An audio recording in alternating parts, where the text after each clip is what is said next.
and how when she realized and caught herself that she was trying to push for 3D validation, and instead she stepped back, caught herself, then her specific person wanted to spend more time with her. If you don't feel good enough, then it's highly likely that your specific person doesn't feel good enough.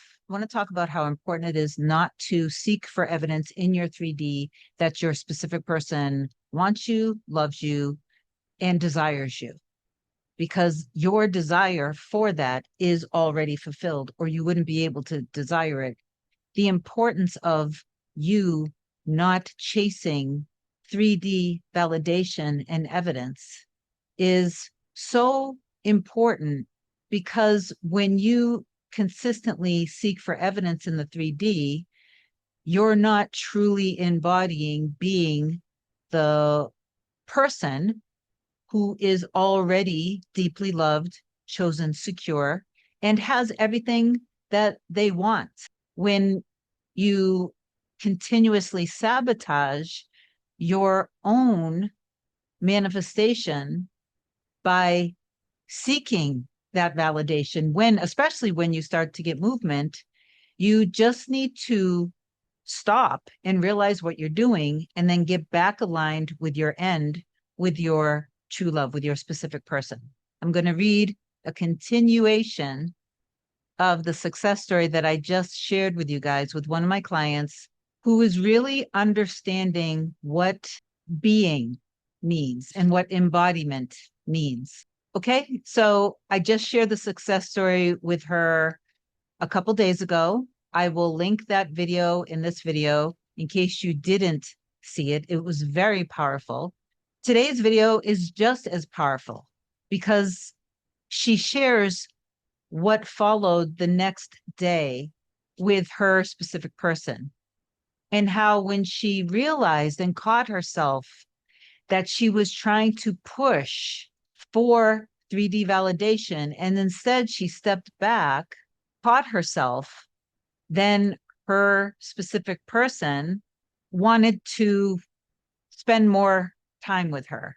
So I'm going to read this. I intend that it helps. Before I do, if you do love my content, please do like, comment, share, and subscribe to the channel. It helps me grow. If you want me to be your coach to help you manifest anything related to your true love, specific person, mirror soul, as I like to refer to, deep soul connections, email a short description to kim@coreunion.com. Go to the website, coreunion.com, book either a single session or a package. My scheduling assistant, Olga, will get back to you with my next available session. It never fails. People will always ask when I talk about deep soul connections and mirror souls, they'll inevitably ask, are you saying that I can't manifest my specific person if it's not a deep soul connection? That's not what I'm saying at all. You can manifest truly anything that you want, because everything that you want, infinite realities exist. You wouldn't want it unless it existed. So that's not what I'm saying. What you want, what wants you. Your desire desires you. Okay. So anyway, I'm going to read this now, and I intend that it helps inspire you not to give up on your specific person, not to give up on yourself, but to definitely give up on your limiting beliefs, fears, worries, and the seeking validation in the 3D. Hi, Kim. I wanted to send you another update because I feel like this builds on the email I sent previously. I think my last email was helpful because it captured the movement I was seeing in the 3D and the internal work I've been doing to get there. But I think this email is actually more significant because it's showing me what happens after you start seeing movement. It's one thing to persist when nothing appears to be changing. It's another thing to continue embodying the version of yourself who already has the desire once the 3D starts reflecting it back to you. That has really been my lesson over the last couple of days. On the money side, I had manifested $13,000, which was exciting. But yesterday I paid off my credit card debt, and after everything was paid, I was left with only $1,500. I got really triggered because it immediately brought me back to my old story. I started feeling poor again, and I realized I had been carrying a much deeper money story than I thought. When I really sat with it, I realized I've been operating from beliefs that money is scarce, hard to earn, hard to keep, and that whenever I receive it, it immediately has to go towards something. But underneath all of that was an even deeper belief that I have nobody, that I have that nobody, excuse me, that I have nobody to depend on financially. I'm going to pause right there for a second, just for everybody, not towards my client, but you don't need to depend on anyone for your financial security, because your source of financial security is God, universe, source, infinite intelligence, whatever you want to label that.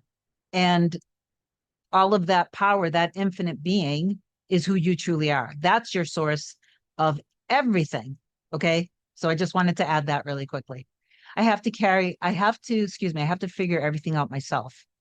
I have to carry everything on my own. I don't think I'd ever fully acknowledged that before.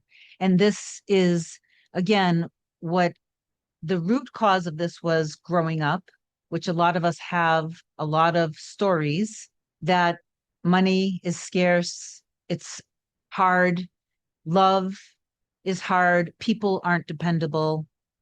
If I fall in love, I'm going to be hurt, I'm going to be abandoned, I'm going to be rejected. All of it.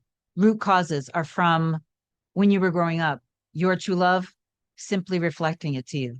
That's all. When you change and then you choose, then your perfect divine counterpart will reflect that change that you did within yourself back to you. You're not changing them. You're choosing yourself and choosing them. So I rewrote those stories, and now my work is simply persisting in them instead of allowing the 3D to pull me back into my old identity. With my person, I had encouraging movement earlier in the week. Because of that movement, I reached out to him on Friday because I wanted to see him. Before I even had the chance to express that, he told me he was at work. Then the next morning, he reached out first and wished me a good day. I got triggered when he wished me a good day because what I really wanted was for him to tell me that he wanted to see me. I was literally about to text him and tell him I wanted to see him and go out on a date. Then I caught myself. I realized I was trying to force the 3D. I would have convinced myself that it was inspired action. But when I really sat with it, I realized I was looking for reassurance that everything was progressing. That made me realize this is a pattern I've had for a long time. Whenever I see movement, I immediately want more movement. I want the 3D to keep proving to me that everything is working out instead of simply trusting that everything is working out and that I am chosen already. The biggest realization was that both situations triggered the exact same part of me. Whenever it was, excuse me, whether it was money or my SP, I was looking to the 3D for reassurance instead of remaining rooted in my internal story. On the surface, they looked like two completely different situations, but underneath, they were the exact same pattern. I also realized this is probably one of the first times I've actually stopped myself before reacting. In the past, I probably would have sent that text because I would have convinced myself I was taking inspired action. This time, I paused and asked myself where that urge was actually coming from. Once I realized it was coming from fear and wanting reassurance from the 3D, I didn't send it. That felt like a really significant shift because I wasn't trying to suppress myself.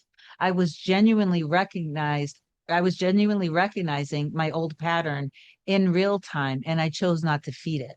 So yesterday and today have really been about recalibrating. Every time I noticed myself looking to the 3D for reassurance, I brought myself back to my internal world. And you have to remember that your internal world is real, because your internal world is what actually gets reflected back to you from your quote unquote external world, your reality. I'm realizing more and more that my job isn't to make the 3D move faster. My job is to continue embodying the version of me who already has what she desires and allow the 3D to catch up. Looking back, both situations exposed the deeper stories that were still operating underneath. This week showed me that the work doesn't stop once the 3D starts reflecting the new story. If anything, that's when the embodiment matters the most. Love you too.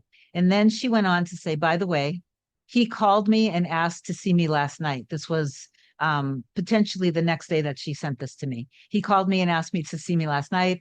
I did let him know that I don't mind him coming over late, but these shouldn't be the only times where we see each other. And he agreed, apologizing, and said, "You're right. The next time we need to go out somewhere where we can talk."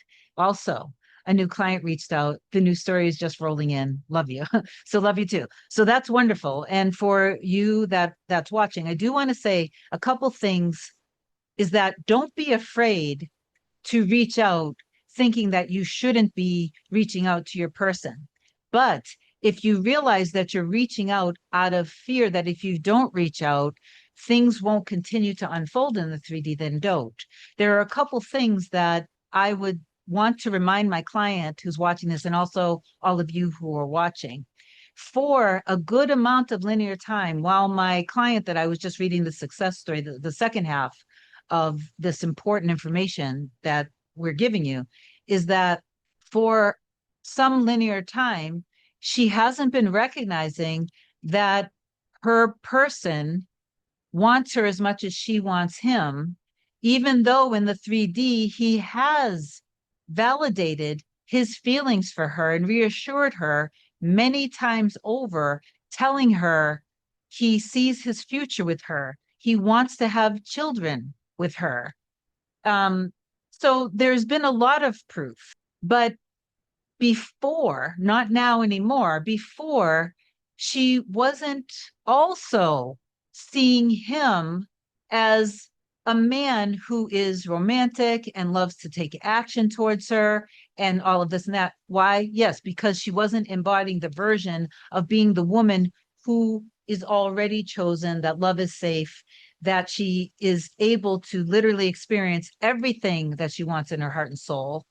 And obviously, it was the root causes that was preventing her from being able to have access to seeing herself and being able to embody this. But the part that is important that I just want her and all of you to understand is that I believe this. And if you don't agree with me, and this is for anybody, that's okay. I don't mind.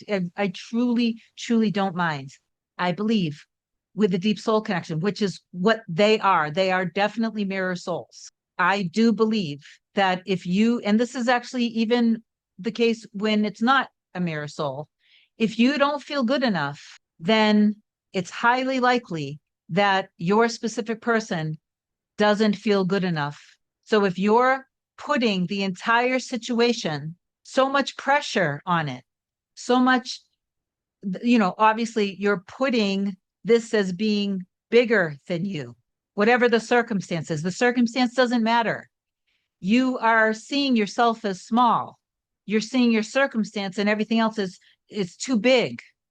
But this is where you have to remember, I and my father are one, but my father's greater than I and handles everything for me. Everything that needs to happen is happening when I can surrender, when I'm in my lower levels of consciousness. But if you're feeling that you're not good enough, or that love is this or love is that, and that they are going to reject me, they're going to abandon me, I would stake my life on it that your mirror soul, your specific person, is feeling the same thing about you. And that will equate to you experiencing them not reaching out to you.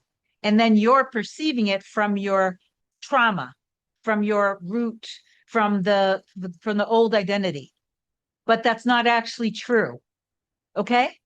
So I had another client that also started to get significant movement with her mirror soul after a couple years of no communication. And I explained to her, when you guys are communicating, you don't have to worry that if you don't keep pushing this along, you're not going to be together. And so she understood that, but then her actions weren't in alignment with that. And she kept pushing and pushing.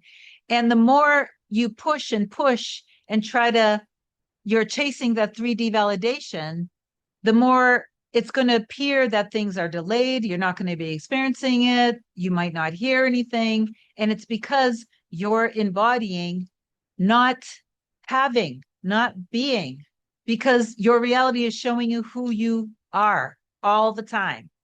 It always has been, it always will be. So I have some affirmations that I wanted to close this session for you. We love each other deeply. We want to make each other happy. We know we can depend on each other. We care about each other's needs. We're always in sync with each other emotionally, intellectually, creatively, physically, and spiritually. And we have the tools and emotional capacity to handle the depth of our love. I love you. I intend that this video helped. I'll talk to you guys soon. Have a good day. Bye.